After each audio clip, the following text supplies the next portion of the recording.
think I'll start plump in on this subject. The chairman just got off a line that I think could keynote this talk. He said, in effect, that AA was a story handed down. And that story handed down is the legacy of each of us. And it is our privilege, the means of living itself, indeed, to transmit that to the next one. The story handed down, our inheritance, our legacy. Now, this legacy comes in three parts. And in recent times, you've all been hearing a lot about third legacy. I make no doubt that to some of you, the third legacy sounds like a hell of a jumble of boards of trustees and magazines and offices and secretaries and trustees and delegates and group representatives and conference members and an awful lot of dough, so it appears. That's your impression, perhaps, of the third legacy. Now, I purpose in this next hour to see if we can't get this third legacy business down out of the clouds where it really belongs, so that you can see what it is. Maybe you don't know it, but you really know already what it is. Now let me take a simple, but one of the most potent demonstrations of it that has ever been made, I guess the most potent. 20 years ago, come this fall, my friend Ebby had been released from prison. He thought of me. He knew the awful shape I was in. And he thought he'd like to tell me his story. To hand down what had been handed to me. So he got himself on the subway and marked this. He had to drop a nickel in the turnstile, otherwise he'd never got to me. And he arrived and he handed down a story. My legacy, which has three parts. He handed down to me an opportunity to recover from one of the most terrible maladies known to man. He handed down to me the opportunity of getting myself and my affairs and my family and my whole life unified in one piece. He gave me an opportunity by which I could be rendered whole. And above all, he gave me the greatest opportunity that anybody living on borrowed time can have. He gave me the opportunity to do for others what he had done for me. So you see that in that original conversation over the kitchen table there in our home in Brooklyn, the three legacies were handed to me. The legacy of recovery, the legacy of wholeness and unity, and the legacy of action or service. Those were the three legacies which I received from my sponsor, Edison. And I, in turn, have been trying to pass those three legacies along, and your inheritance is exactly the same. The legacy of recovery, number one, number two, of wholeness or unity, and number three, of service, which means action, which means function.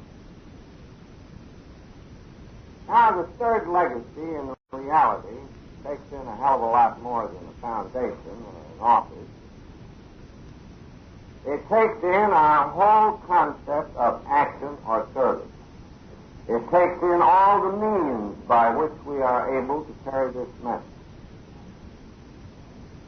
Now, when Eddie came to me, all that was needed was goodwill on his part and a 5-cent fare to get where I was and another one to get back where he was going. But if it hadn't been for that 10 cents, he wouldn't have reached me. But it was all as simple as that. The rest of it was communication between him and me over a piece of paper, handing me these 3 legacies, which all of us in turn have been passing along, one to the other. Now then, everybody knows about the 12 steps. And of course, that is the great expression of AA in action, AA in service, AA in function. But we have to make the 12 steps possible. Just as Ebbie's nickel in the turnstile made it possible for him to get to me. And as time has passed, and this thing has grown, the problem of communicating with each other, with the drunk and his wife coming in the door, with the millions who don't know at all about it yet, has got to be more complex, maybe a little bit more expensive, if we are to serve well. So that service in AA is just not a matter of talking to the next son. It's getting in touch with him, getting in communication with him, providing him with what he has to have to get well. And he doesn't get well just on talk, as we for presently see. I suppose that one of the very earliest services was in Dr. Bob's parlor, when Annie went out in the kitchen and brewed a pot of coffee and brought it into that early 2 or 3 gathered in that living room. That was a service, a small sacrifice that made our meetings better. It helped make folks at work time. The house we sat in was a part of the service. We don't often do this on purpose.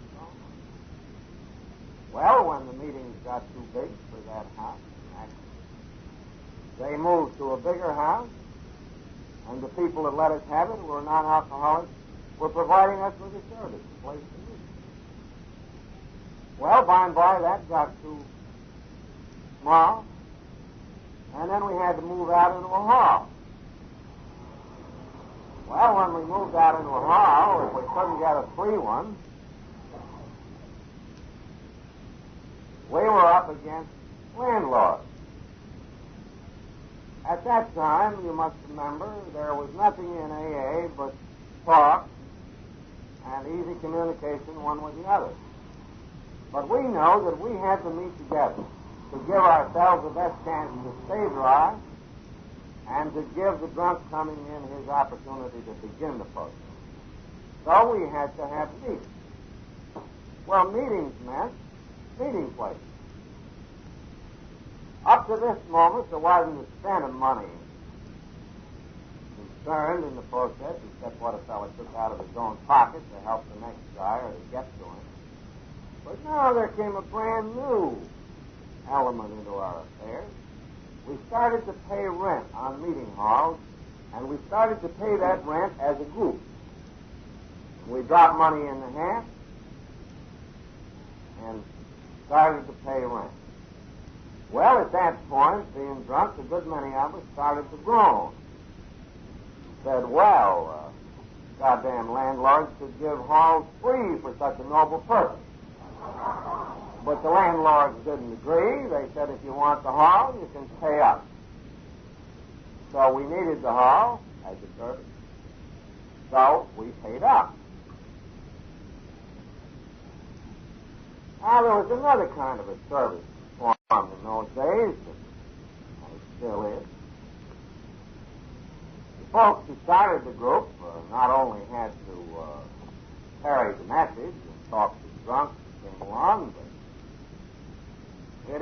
was soon found that we had to make hookups with the hospital. Somebody had to look after them. It was found when AA entered the town that we needed to communicate with the other drunks in town. So, the old-timers in the group went to the doctor and to the priestess and finally wrote the newspaper off. And they got a piece put in the paper that AA had got to town. That was more service that made communication possible with the drunk who still didn't know. After a while, the local founder and his friends, being a self-appointed committee to arrange for the public relations in the hall, and the hospital, and whatever we needed to have in order to function. Even that service underwent a change. Meanwhile, the group was growing and growing, and finally there were bigger and better screwballs down in the bottom of the pyramid than there were on the top. And they began to look at us old-timers and say, how the hell long are you going to be running these services? When do we get in here? So if the old-timers were wise, they kind of stepped off to the side, and the wise ones became elder statesmen, solid in the Christ. Those who weren't wise still connived for elections, and sometimes they were cast into outer darkness, where they bemoaned their fate and became what we call the bleeding deacons. And on top of this pyramid, with the top sliced off, there was this circle going round and round very fast and furiously called a rotating committee. Well, now, the rotating committee members were all doing individual 12-step work, but they were doing things that enabled that group to function in the community. To tie up with the hospital, to tie up with the newspaper, the preacher, the doctor, the employer, arrange for the halls. We had to have a guy called the secretary, usually a gal. We had to have somebody who would account for the money. We damn well made him account, too. In other words, we couldn't function unless we had services that made 12-step work possible, communication possible, and protection for this society possible. We had to get our right foot forward in front of the public. We had to get the story straight to the newspaper. We had to have a public meeting and have speakers that could really put it on. All services that enabled us to grow and to function. So we have always been the inheritors and the practitioners of the third legacy. And if the third legacy hadn't been practiced, except for one drunk to talk to another whenever he happened to run across one, we wouldn't be sitting here at all. This thing would have been an anarchy. No head or tail to it whatever. So we owe what we have to the practice of the 12 steps and to the provisions of those services that make the 12 steps possible. The individual putting a nickel in the turnstile, a coin in the hat, the committee at work, that's the group service. Well, in large cities, there began to be another problem. Group after group formed. Pretty soon the hospital in town would say, my God, is there no head or tail to this thing at all? The blind come down here leading the blind. They tell us how to run the hospital. You can't get this damn thing on the telephone. Isn't there any head or tail to AA in this city? Well, little by little, it was found in big places that we had to have somewhere you could call AA on the telephone, where a frantic wife or a husband or whatnot could go and find out about So we began to have what were called intergroup offices. And the surrounding groups, out of their treasury, which they got from haphazard, provided such an office. And then we came to another terrible problem which was going to floor us. We found that you couldn't man those offices entirely with volunteers. They'd come down and they'd paint paper and they'd be enthusiastic as hell. But who would sit there morning, noon, and night at the end of this telephone in a big city? So then Alcoholics Anonymous actually had to hire somebody. And that's where the money began to stink. The money wasn't spiritual at all. Money was damn spiritual when it was coming into our pocketbook. But when it was going out to pay some poor little gal to hang on this telephone and listen to all these wails all day long, it was real bad. It was going to destroy us. But we were forced into it. And it was a good thing we were. So that by areas, we began to get a little head or tail of this thing. No government, you understand. But we had to have the right hookup with the publicity outlets, the world around us. We had to have a place where we could be found. We had to have hookups with hospitals so that the 12 steps could be performed, so that we could communicate, so that we could carry the message. We found, too, that we liked clubs. At first, some communities love clubs. Others didn't. They wouldn't have a club under any conditions because the club was a place of sin. There was the poker and the Little Red Riding Hoods and their opposite numbers. And most dreadful things went on in these clubs. And a lot of places wouldn't have them. But then we began to wake up to the fact that if people got in trouble in clubs, they were going to be getting into it anywhere. So they might just as well get into trouble in clubs as in, a lone room somewhere. And we began to find that these clubs were great adjuncts to some people. Well, they were a kind of service. And at first, they were the function of the group, but that put the group into too damn much business. And finally, they became the function of the people who were interested in having a club. They were separately incorporated and kind of put off on the side. But this clubhouse, and the contributions there, and the people who look at it, are performing a service that helps people get sober. Not only get sober, but stay sober. That's a service. It's a part of the legacy of service. This third legacy.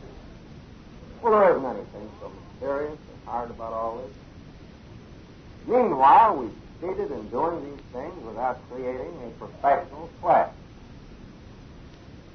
I don't know that today there is a single AA member who is paid exclusively to do 12-step work in the sense that I'm talking to somebody to help him. You can hire a cook in the club to fry hamburgers. Well, that makes good 12-step work possible. You can hire a secretary in an office, not to do 12-step work, but to communicate with people, to bring people together, to get people hospitalized so that this 12-step work is possible. Now then we come to another service, all a part of this third legacy. We realized long ago that this movement would have to have some kind of literature. Otherwise, it would run miles off the track. 69 versions of it would get garbled, would get ridiculed. Indeed, the story of the preparation of our first piece of literature, the book Alcoholics Anonymous, I will tell you in detail tonight. It was an effort to provide a service. So the book Alcoholics Anonymous and all our pamphlet literature, not only from Foundation, but any piece of writing that's done to help AA, whether by an individual, a group, a foundation, or even Maine, is a part of the third legacy. It's a part of our system of communicating what we know to this next one, or to the one who don't know it all yet. Now then, when we first realized in Dr. Bob's living room one autumn afternoon in 1937 that enough time had elapsed on enough cases to make it plain as can be that a new light had entered our dark world of alcoholism. This same question came up again. Only this time it came up with relation to AA as a whole. Up to this time, sure, we've been hiring meeting places. Up to this time, sure, we've been dropping money in hats. Up to this time, we've had committees in the group. But how was this message going to be carried to the millions who didn't know without it just getting garbled all to pieces? So we have a meeting. At that time, we thought all this was going to take a lot of money, somebody else's money preferably, from the non-alcoholics. We thought that we'd have to subsidize a lot of old-timers and plant them around in various places. We thought that we probably have to get some finances for a string of drunk tanks or hospitals, which in turn would make more money, which would hire more missionaries. But we knew we'd also have to have a book. Also, when this thing got publicity someday, the minute it did, and the news got over the country that alcoholics could really get, there would be any number of eager and frantic people who would say, but how? But where? To whom shall I turn? Where shall I write? Who can I call? So it became obvious, way back there in 1937, that certain things would have to be done for AA as a whole. Just as the individual did them for the next individual, just as the group did it for the group in the community, just as the area later began to function, so would AA have to function as a whole and provide services for the benefit not only of us here, but primarily for the benefit of those who hadn't got here yet. So in 1938, some friends who had been very much interested in us got together and we formed this so-called foundation.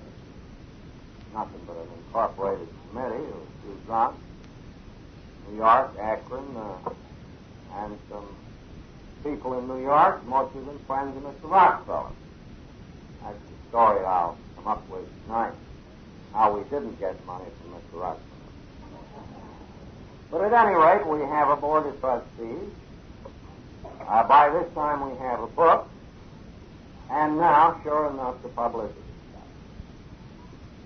The first one was mentioned in a talk here. I guess it was Sam mentioned it last night. Alcoholics and God, Liberty Magazine. Instantly, that was published. Inquiries began pouring into Liberty Magazine. I think 800 or 900 of them, just like that, all over the country. Where do I find it? Who do I get in touch with? Now, supposing that we hadn't had any foundation and we hadn't had any literature and we hadn't had any office, what would those poor frantic people have done? If we kept AA so damn simple, and we hadn't been willing to spend any money, and nobody had been willing to take any service responsibility, maybe some people right in this audience wouldn't be alive. You only need to go a generation or two back to go back to Alcoholics and God, and the 800 inquiries that we wrote to and sent pamphlets to, way back there in books sometimes back in 1939. Well, as I said, Mr. Rockefeller got interested. He didn't give us money, but he gave us a big dinner to tell the world that this was good. And boy, that story got on the United Press wires, the AP wires. It went around the world like lightning. Mr. Rockefeller and his friends say Alcoholics Anonymous is good. Another terrific flood of inquiry. Where did they come? To Fort Texas? No. Never the group there. Where would they have gone if we hadn't sought to provide a service so that AA could function as a home. Another flood of inquiries. We write all those things. And then in 1941 comes the big payoff. Saturday Post, through Jack Alexander, does a piece of piece for us. And thousands of inquiries for us. And our office is absolutely swamped. Now, up to this time, we've been running the office entirely on the proceeds of the sale of the book. Little Ruthie Hart and one typist and me. We three people, all of a sudden, and a board of trustees that met sometimes, commiserating that we didn't have any money. So 3 people get 7,000 inquiries. Well, at about that time, we said, well, after all, what we're doing here is for the benefit of everybody. And these inquiries come from all over the world, principally North America. So why shouldn't we go out to you people and say, look, are we going to throw these inquiries in the wastebasket because we can't hire the help to answer them all? We did get some volunteers, but you know how they languish. They got tired. What are we going to do? Book money won't do it. Everybody's broke. They ain't giving us any money in that foundation. That's still empty. Where are we going to get it? So we came to you. And in that time, you consisted of a couple of thousand people in just a few groups. And we said to you, look, will you help us answer these inquiries? Well, how much would we ask you to send in? Well, we didn't like to write out Kelly's group how much they ought to pay out. We knew drunks better than that. So we said, well, look, if each group now in existence would send in voluntarily the equivalent of $1 a member a year, we could answer these inquiries. What are you doing? That money plus some book money would do it. So you people began to consider. And that's how the $1 a year got started, to maintain that office, which at first, as I say, principally focused on answering all these inquiries and then getting in touch with traveling men and salesmen going around the country, giving them lists of the people in these towns that could be visited. Those who couldn't be visited, we set up a correspondence with. And that is how AA began to spread wholesale. Not because AA was functioning in Akron or New York City or Cleveland. It was because AA was functioning as a whole that was possible. And so the dime that Ebby had now dropped into the turnstile to visit me just turned into $1, that's all. And it ain't any bigger yet. So that we could function as a whole. Well, the minute these inquiries started rushing in and groups began to form, we found that we were up to our ears in other problems that somebody had to tend to. One of them was group trouble. My God, we thought this movement was entirely going to blow up.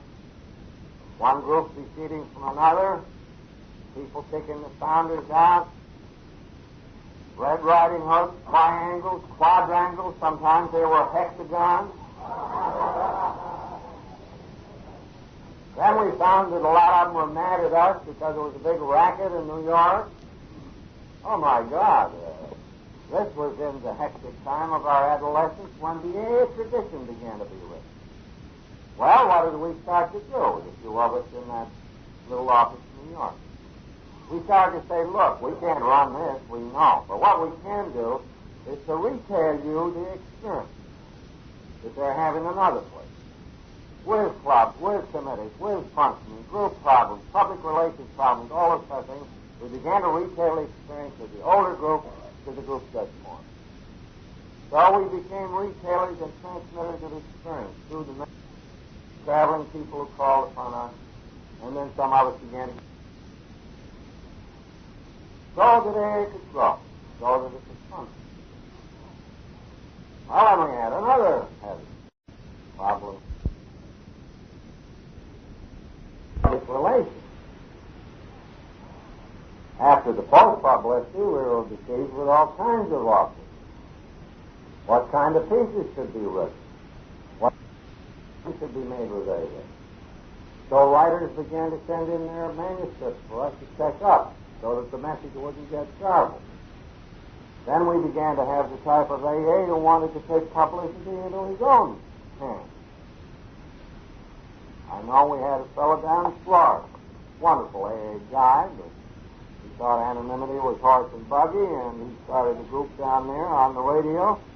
So all of a sudden he says, well, he said, I got a contract from the Gulf Life Insurance Company, and they're going to put me on for 12 radio appearances, and I'm going to tell the world who I am and what Alcoholics Anonymous is. And he sent us up some of his scripts. Well, he was a good old Bible Belt boy, and he had a good deal of straight religion mixed up with AA, and we knew that the script wouldn't fit very well on the membership. It meant well, but we knew it wouldn't do. Well, there wasn't any law against his getting up in front of a microphone, was there? What could you do about it? So we wrote him and said, well, now at the time the Saturday Post piece was published, a lot of us spent a long time with Jack Alexander trying to get this story straight. And we agreed upon certain things. We begged him not to do this publicly as an AA, because even way back there we began to sense that we'd have a lot of public big shots and this thing would get all garbled to pieces again. Every man with his blues. So, what we finally did was this. We had to go to him and say, now look, we're afraid this one-man public relations job for AA as a whole is going to set a very bad precedent. Not everybody ought to be able to talk for AA as a whole. Besides, I think you're going to get into trouble with your script. And you say, to hell with the trustees and to hell with Bill Wilson, I'm going to do this. Well, we defend your right to say those things. But at the same time, how would the Gulf Life Insurance got it if it got a lot of what-the-hell mail from all the drunks over the country who didn't like this? And we'll see to it that they get the mail. So we quieted them down. Now, the office has been doing that sort of thing for years and years. Radio, television, literature written on the outside. We don't want any monopoly of those things, but we just like people to check them up with it, so as to keep this thing in the groove, so that the public gets the right impression of it, so that we don't create public fix-ups. A public relations job had to be done.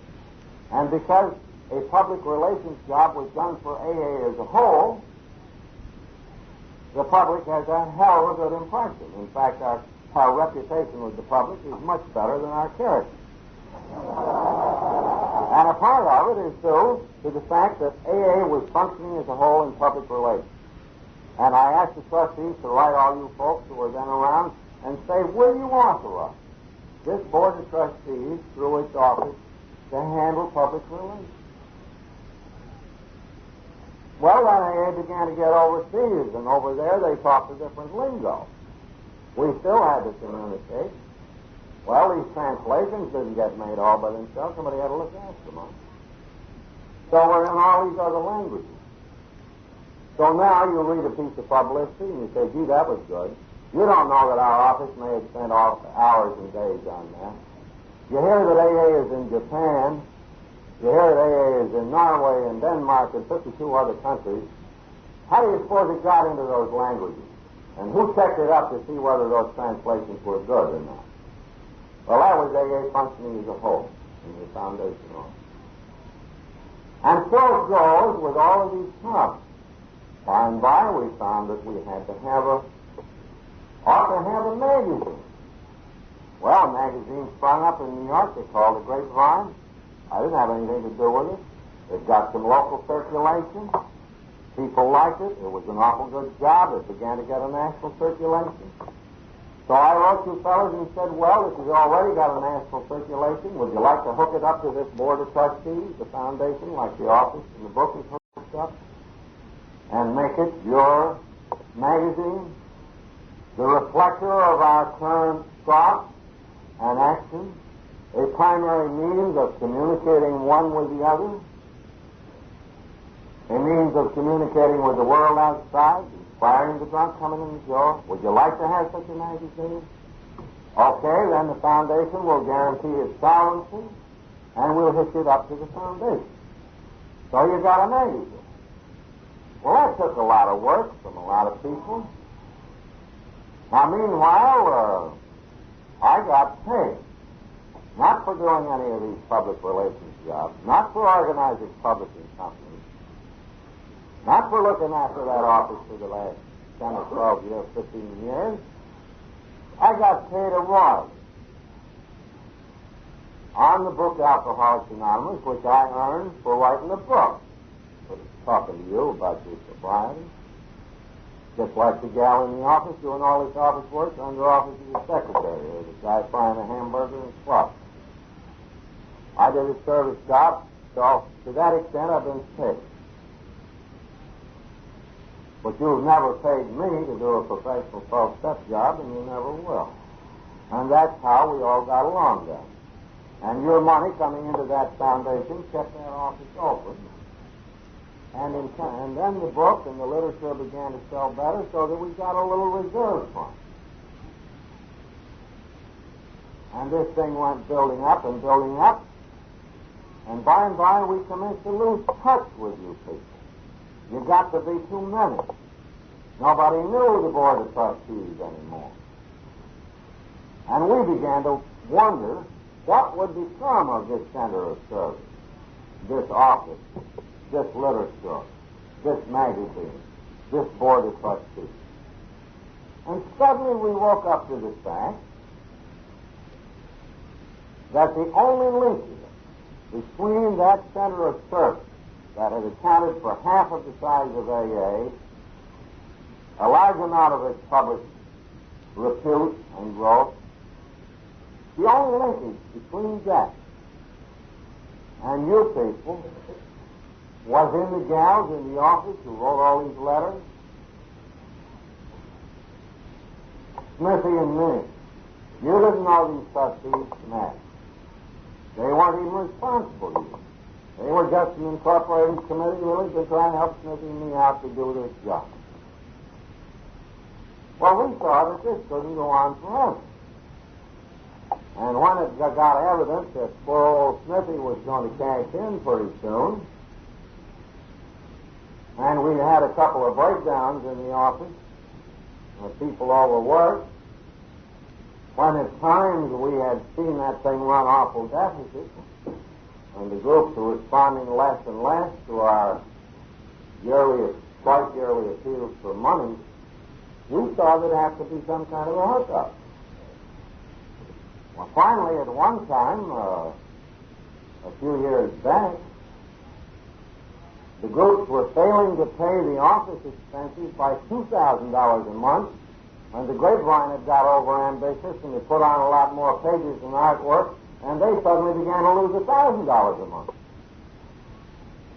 Where do you think that $3,000 a month came from? It came out of that foundation reserve fund, where slowly we've been accumulating a little money over and above what you folks would send us in and what we needed to run the office.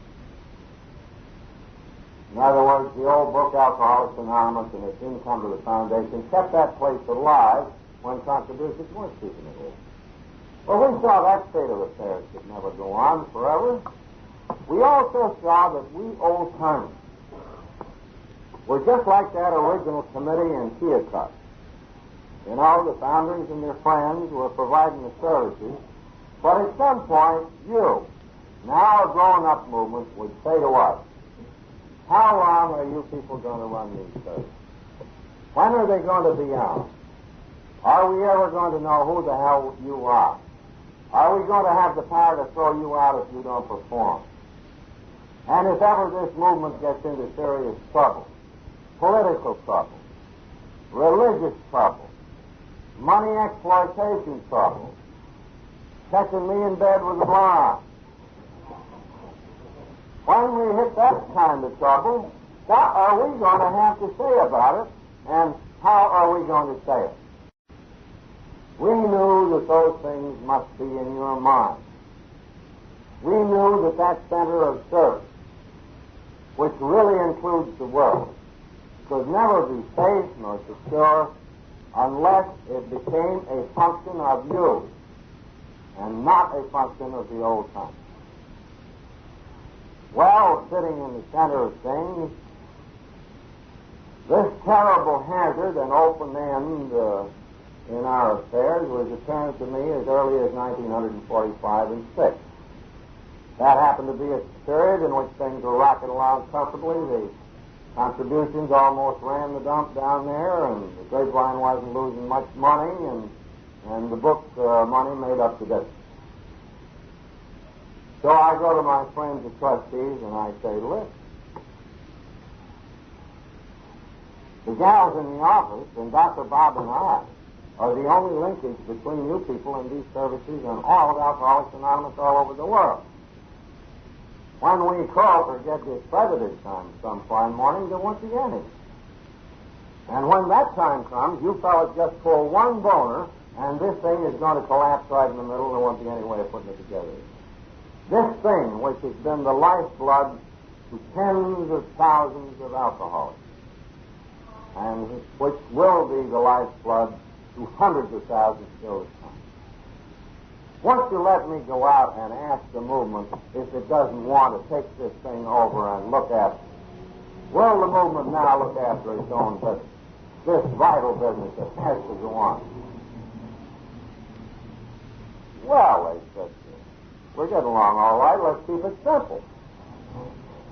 That's what all old-timers say when there is a stirring in the mass, and the mass begins to ask, how long are you going to run this? The old-timers say, well, let's keep it simple. No, we don't have any politics around here.